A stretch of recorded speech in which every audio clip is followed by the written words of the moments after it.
Bonjour les amis, j'espère que vous allez bien. Aujourd'hui est un grand jour. Nous allons parler de Billy the Kid, l'une des figures les plus célèbres de ce que l'on a appelé le Far West américain. Bandit, meurtrier, tireur d'élite. Où s'arrête la vérité et où commence la légende? C'est ce que l'on va voir dans cette vidéo.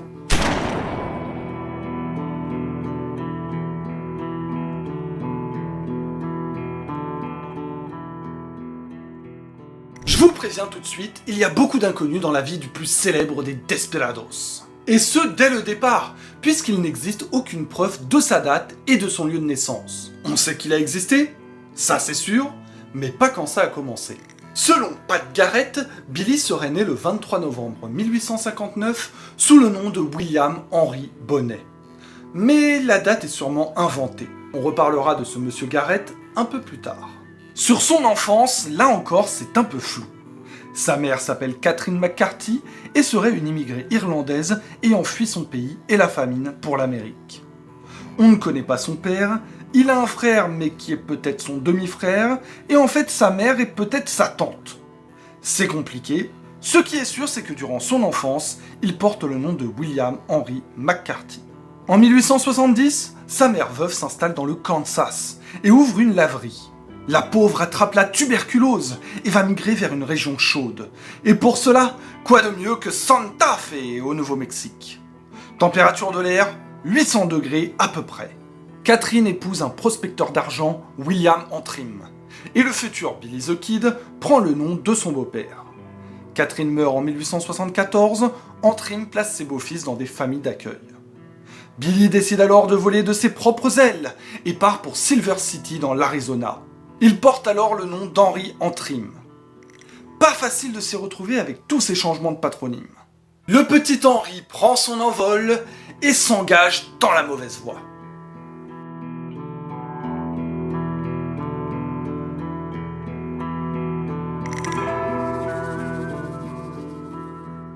Une fois arrivé à Silver City, Henry occupe de nombreux emplois avant de se tourner vers la petite criminalité.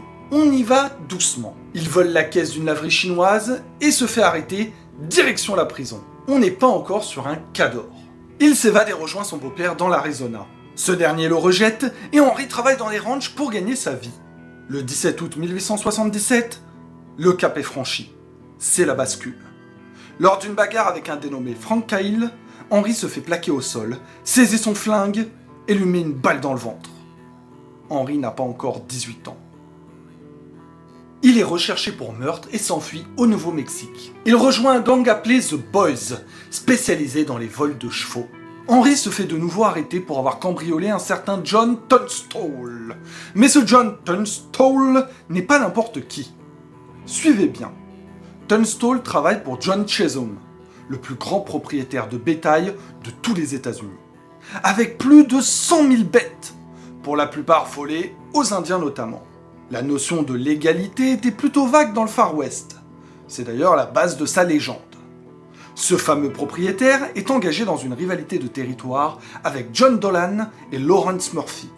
La fameuse guerre du comté de Lincoln va commencer, et Henry prend le surnom de Billy the Kid.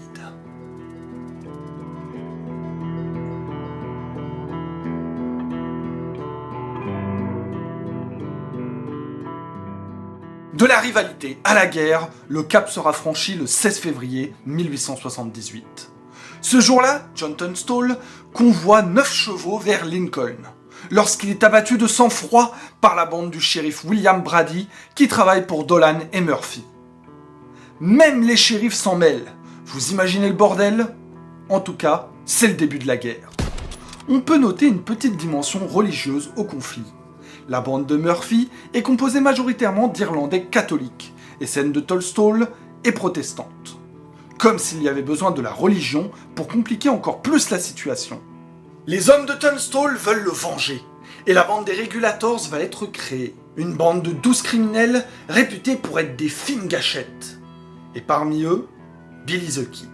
Le 9 mars, les Regulators exécutent 2 membres de la bande rivale. Le 1er avril, rebelote. Sauf que cette fois, l'une des victimes est le shérif Brady. Le Kid sera touché d'une balle à la hanche, mais la blessure est superficielle. Dans les jours qui suivent, les fusillades et les morts s'enchaînent. Mais Dolan engage de nouvelles bandes. L'avantage d'avoir du fric, ce qui lui permet de prendre le dessus. Le 15 juillet, les Regulators doivent se retrancher dans une maison et tenir un siège de 5 jours. Le 5e jour, la bande de Dolan met le feu à la baraque et tue les opposants qui tentent de s'enfuir. Une bonne méthode qui a fait ses preuves. Le Kid réussit à s'enfuir, mais la guerre est perdue.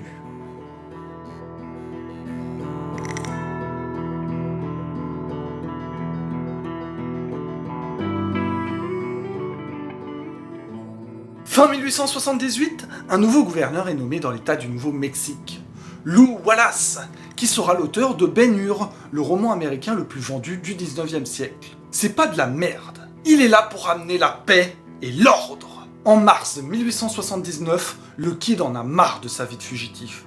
C'est chiant. Il écrit au gouverneur qu'il est prêt à témoigner contre Dolan en échange de l'amnistie. Il négocie son pardon et se rend aux autorités. Sauf que coup de théâtre, lors du procès, John Dolan est acquitté et Billy the Kid condamné pour le meurtre du shérif Brady. Un shérif en plus, ça rigole pas. La suite, c'est la routine. Mise en prison, puis évasion. On retrouve notre ami Billy en 1880 dans un saloon de Fort Summer, en train de boire un whisky comme tous les cow-boys, lorsque Joe Grant, un chasseur de primes, se moque de lui. Mauvaise idée, puisque le Kid le bute. C'est pour vous dire qu'il n'a pas perdu ses petites habitudes. En novembre 1880, un certain Pat Garrett se fait élire shérif du comté de Lincoln. Cet homme a eu plusieurs vies. Il a été gardien de troupeau, convoyeur de bétail, chasseur de bisons et tenancier de saloon avant de devenir shérif. Fabuleuse époque où tu pouvais changer de métier tous les 2 mois. Sa priorité est d'arrêter le fameux Billy the Kid, dont la prime est à $500. Évidemment, aujourd'hui ça ne représente pas une grosse somme, surtout pour ceux qui s'attendent à des primes comme celles dans One Piece. Mais ça devait être le cas à l'époque. De son côté, Billy et sa bande sont en rivalité avec une autre bande du coin. Une fusillade éclate dans un ranch à White Oaks et la bande de Billy se fait encercler. Ils vont abattre un homme du nom de James Carlyle et vont réussir à s'enfuir. C'est au tour de Pat Garrett d'entrer en scène. Ce dernier, accompagné de ses hommes, réussissent à coincer le Kid dans une maison à Sticking Springs. Le 23 décembre 1880, le Desperado finit par se rendre. Il est à nouveau jugé pour meurtre et condamné à la pendaison. Le 28 avril 1881, alors qu'il est détenu dans la prison de Lincoln, en attendant sa sentence, il s'évade à nouveau. Sauf que cette fois, c'est particulièrement spectaculaire. Selon la version la plus répandue, il aurait réussi à glisser sa main hors de ses menottes, prendre l'arme de son geôlier, James Bell, et le tuer. Le deuxième garde, Hollinger, arrive en courant. Billy l'attend gentiment et le prend en otage, et peut ensuite s'enfuir tranquillement. Cette évasion est très médiatisée, et va grandement participer à faire de Billy the Kid une légende vivante. Même le New York Times en parlera. La grande classe. Plutôt surprenant, Billy the Kid reste dans l'état du Nouveau-Mexique. On pourrait penser qu'il aurait fui pour échapper plus facilement à la justice, mais non. Il passe du bon temps à Fort Summer avec la fille d'un propriétaire de ranch, Polita Maxwell. Petit problème, Pete, le frère de Polita, n'aime pas beaucoup cette relation. Je peux comprendre que l'on n'ait pas forcément envie de faire entrer un meurtrier dans sa famille. Papa, maman, je vous présente mon petit ami. Il va donc aller informer Pat Garrett de la localisation du Kid. Dans la nuit du 14 au 15 juillet 1881, Pat Garrett attend Billy the Kid dans la maison des Maxwell. Dès que le Kid rentre, boum, une balle dans le cœur. Billy meurt sur le coup à 21 ans. Sauf qu'on n'en est pas sûr. Il existe de nombreux doutes. La seule source racontant cette histoire est un livre de Pat Garrett. Certaines personnes n'auraient pas reconnu le corps qui avait une forte pilosité alors que le Kid était imberbe. John Poe, l'adjoint de Garrett, va déclarer que le shérif a sûrement tué le mauvais gars. Il n'existe aucun document officiel attestant de sa mort, et il semblerait, conditionnel, qu'il existe 2 procès-verbaux d'arrestation du Kid en 1882 et 1883. Après sa mort, donc. D'ailleurs, Pat Garrett n'a jamais touché la prime pour avoir abattu le Kid, faute de preuves. On notera que le shérif sera lui-même abattu en 1908. Quelle époque sauvage. Billy the Kid était une sacrée gâchette. On a longtemps pensé qu'il était gaucher, puisque sur l'une des rares photos de lui, il porte l'étui de son revolver côté gauche. Sauf qu'il s'agissait d'une reproduction miroir. Billy the Kid était bien droitier. On ne sait pas combien de personnes a tué le Kid.